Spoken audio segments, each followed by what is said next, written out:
Hello and welcome to today's podcast. I'm Susan Guthrie, your host, and today I want to focus on the other programs that you're going to need to have in order to conduct your mediations online.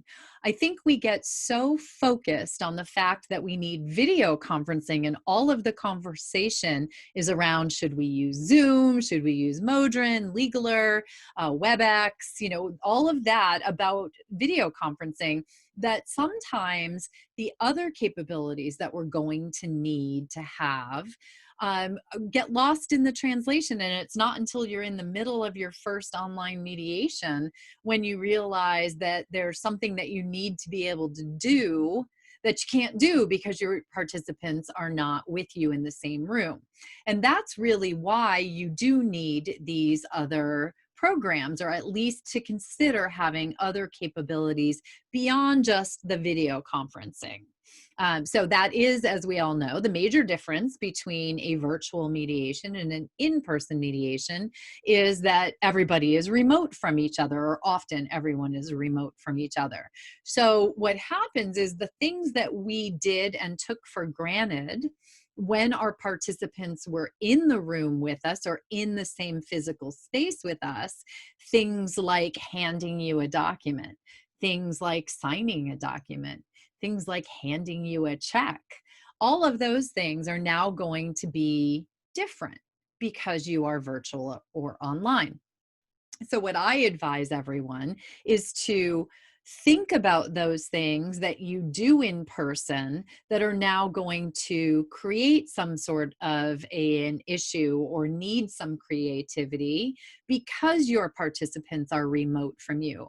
In fact, in most online mediations, your participants are never going to be in the same space that you're in. I've been conducting online mediations remotely for several years now, often completely across the continent from my participants. So yes, you can do things by mail, and there are some, end arounds that way, but there's actually a lot of technology out there to help us. Some of it you may already be using, but you want to make sure that you have it in place. And as I always advise with any technology that you are using in your practice, you as the practitioner need to understand how to use your programs, and you need to let your participants know what programs you're going to be using so that they can be familiar with them when you are conducting your online proceedings. So the first thing that always comes up, and it usually comes up long before you actually get to the mediation, and that is, how are you going to transmit documents back and forth? How are you going to exchange written information back and forth? Give them forms to fill out, give them data, have them give you copies of the pleadings, have them fill out any paperwork that you need, review agreements, your agreement to mediate, all of that. So this is something that we often take care of ahead of time in an in-person mediation. But I do want to review some of the issues that come about, because one of the things that I know many of us are still doing is attaching documents to emails. We use email it's so integrated into our lives these days that we don't often think anything of attaching documents to an email and sending them off to the client. And for innocuous documents, for documents that contain general information that in no way is sensitive or confidential or private, that is perhaps okay. But you cannot attach sensitive private information to an email and send it. I was just reading an article on this, and the way they described that is it's the same thing as if you took, say, someone's tax return with their private, Social Security numbers and their income data, and you put it in a clear envelope and sent that through the US mail. Right? Everybody who had their hand on that would be able to see that data. It is the same thing with email.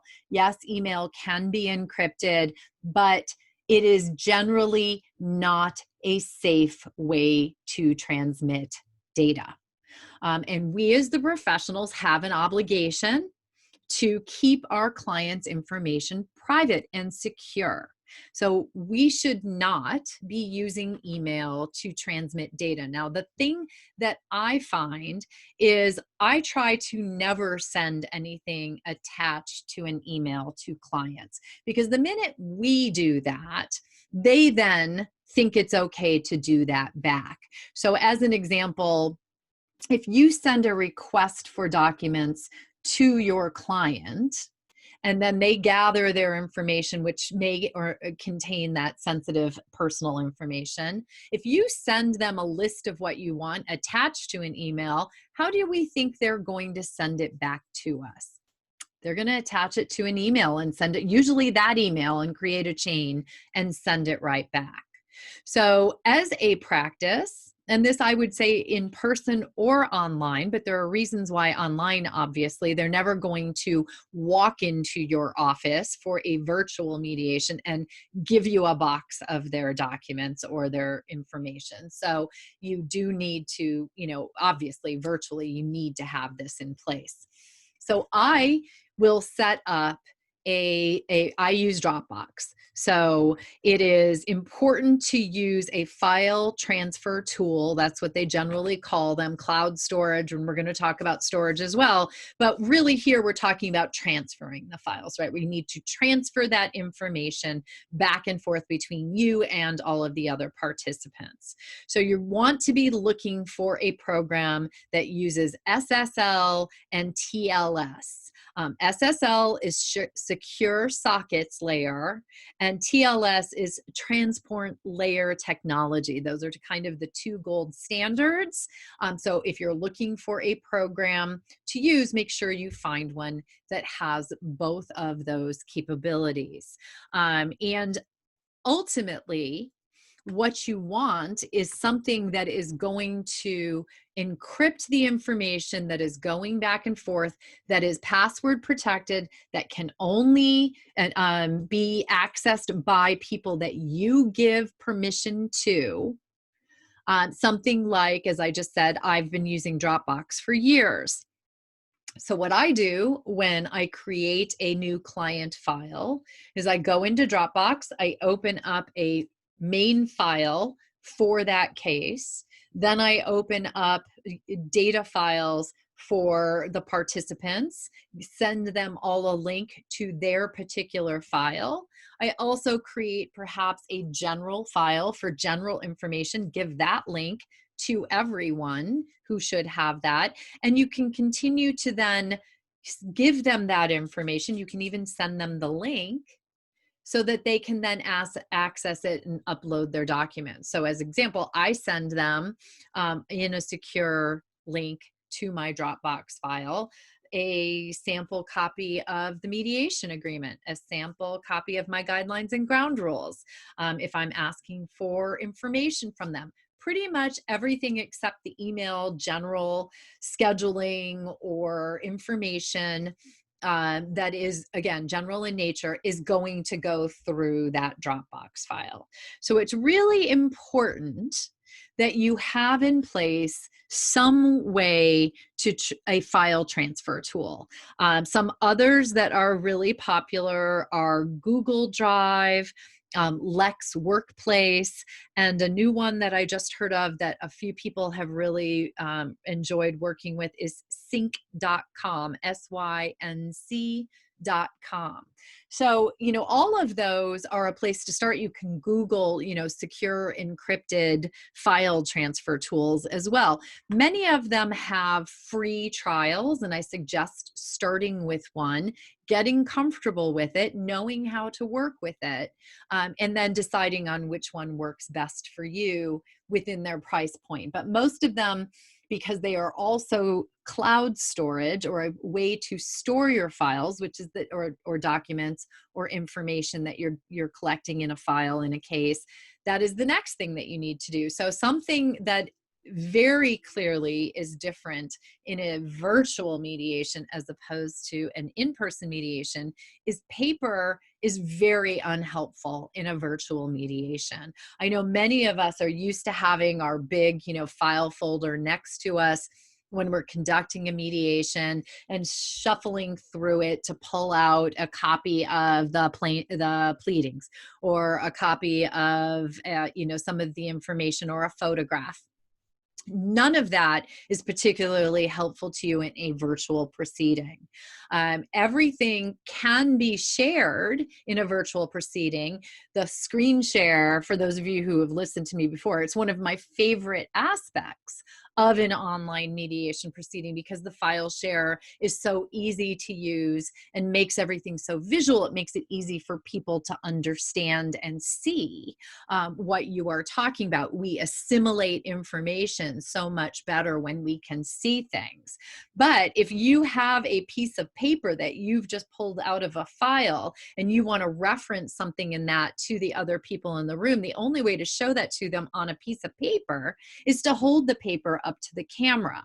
A very ineffective way to do it. So another thing that we need to think of beforehand is the fact that all of our documentation needs to be electronic. It needs to be accessible online so that we're going to be able to screen share it.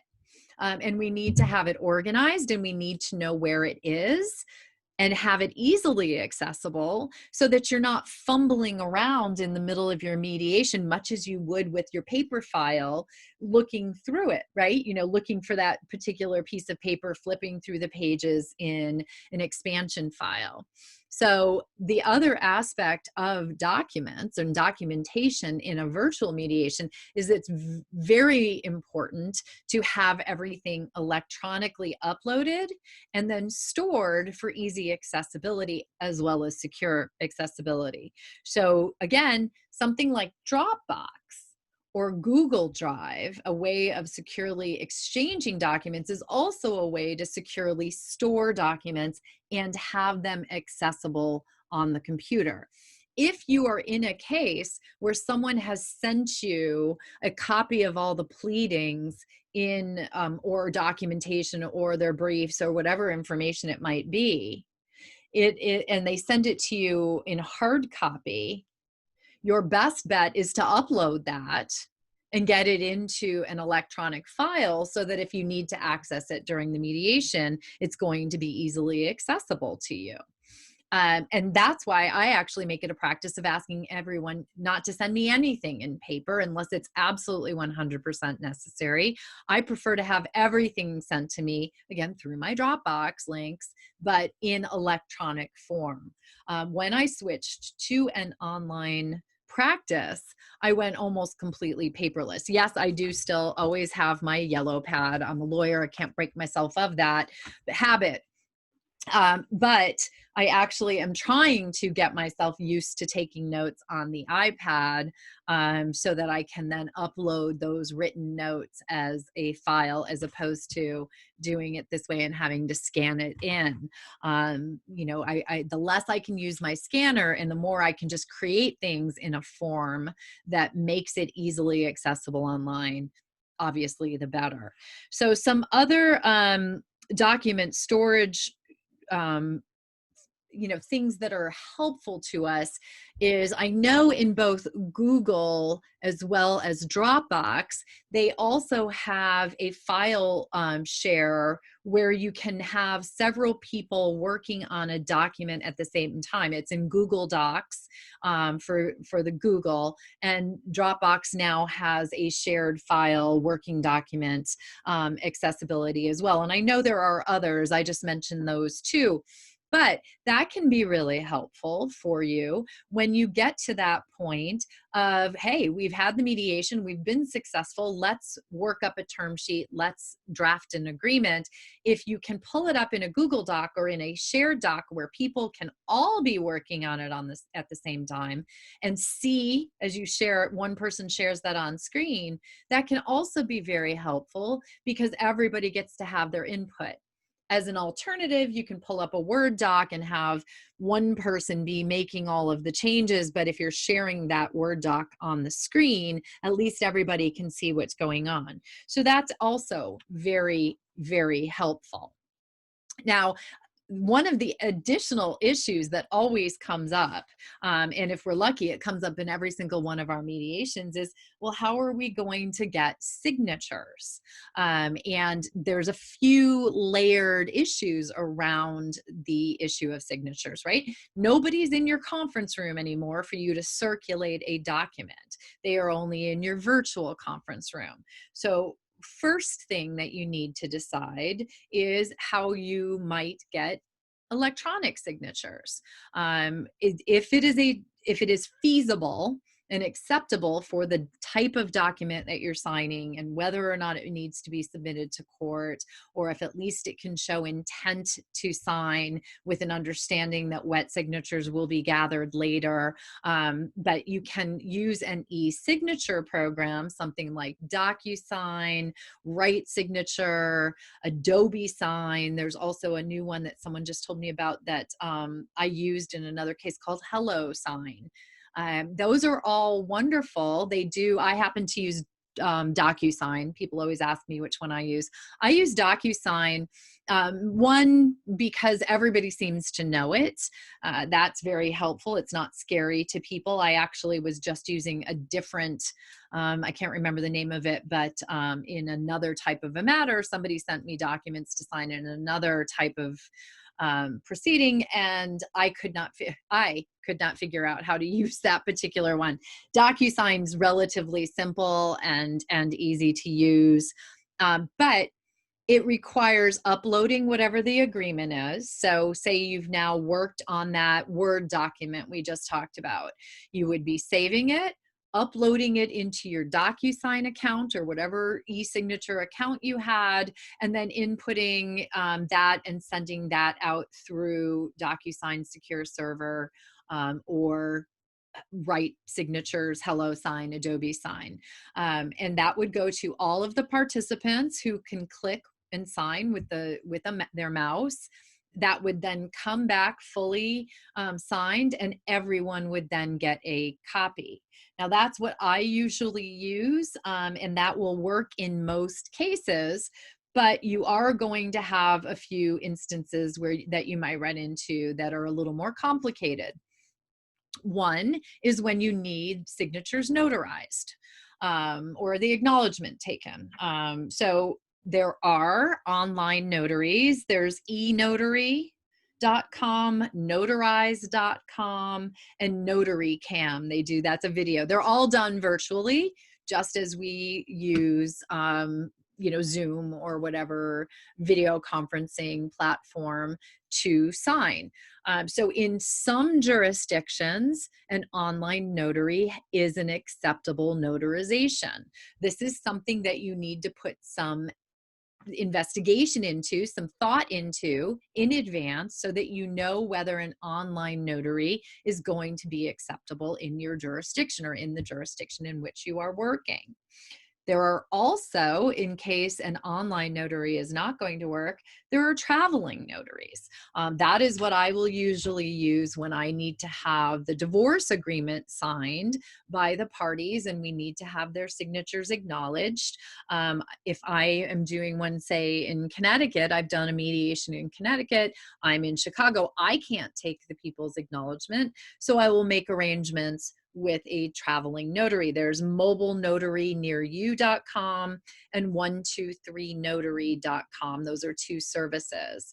Another possibility is making sure the clients know ahead of time they might need a notary, and perhaps they make arrangements to go to a bank or something like that. But that's obviously not getting you the signature right in the moment. So having the arrangements, making arrangements ahead of time, can be very helpful.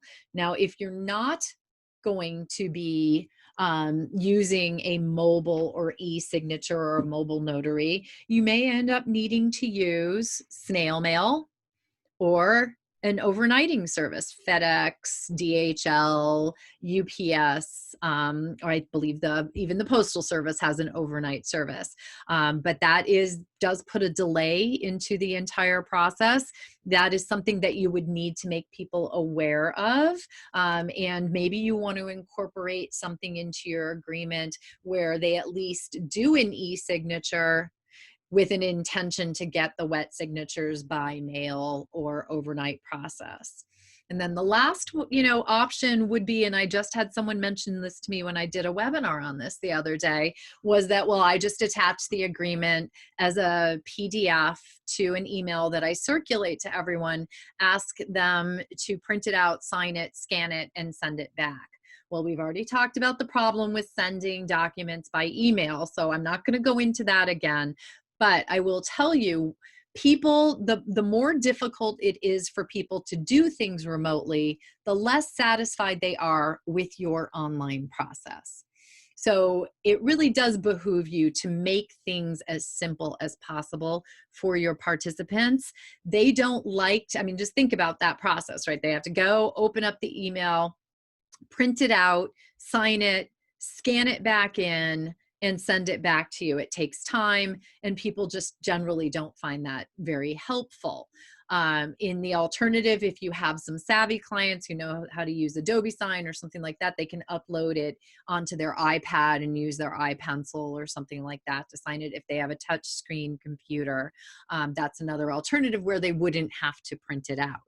But that's not going to get you the wet signatures. But do not attach a PDF by email. Again, send it through a secure document transmission service, as we talked about earlier.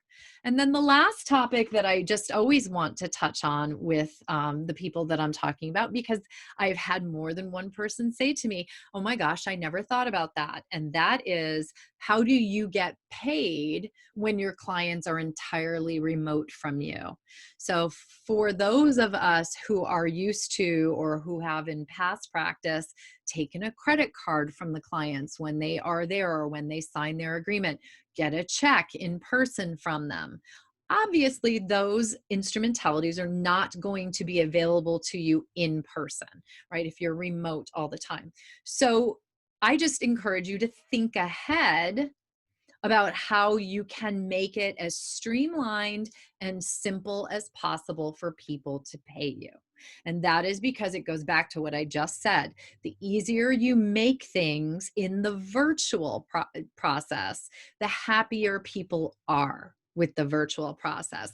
And that includes making payments. So having to sit down with a checkbook when people hardly write checks anymore is not something that people want to do. And they certainly don't then want to put it into an envelope, address that envelope, find a stamp, and walk out to a mailbox. In general, yes, there are people who that's perfectly fine. Most people pay almost everything online these days. And so they want to have a simpler, easier way to pay you. And so that might mean having a merchant account so that you can have them pay you by credit card. I know many attorneys have accounts with LawPay. I personally use PayPal and Square, which you probably, if you've gone to any type of a vendor these days, almost everyone has dealt with swiping a credit card or being at a flea market and using their credit card because the vendor uses Square or PayPal.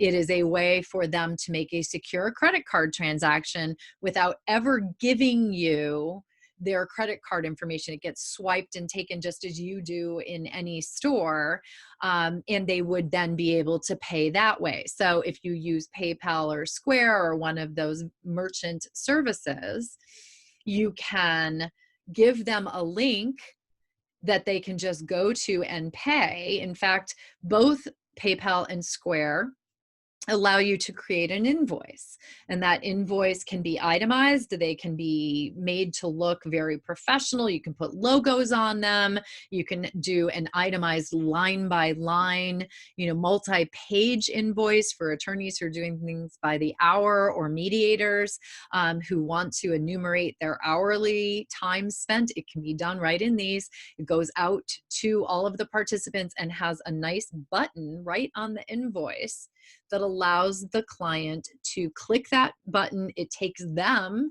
to the PayPal or Square or whatever account. If they already have an account, they can either pay with their balance or with their credit card information on file. If not, they put in their credit card information securely. It's an SSL transaction. Most of them use Stripe, which is the same thing that most banks use and other financial institutions as a secure platform.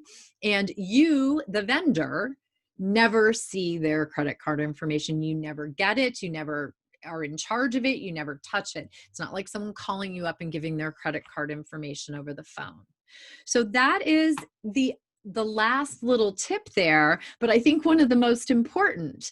We do need to make sure that we have at least put some thought into how we can make our clients' lives easier in how they're going to pay us, how they're going to get us information, how they're going to sign things, and how they're going to move through the process.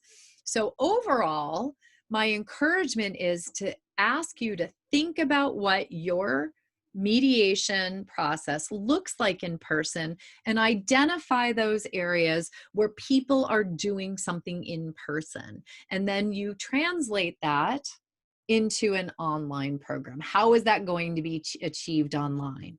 So I hope you found the tips in this episode helpful, and I'll see you next week on the Learn to Mediate Online podcast.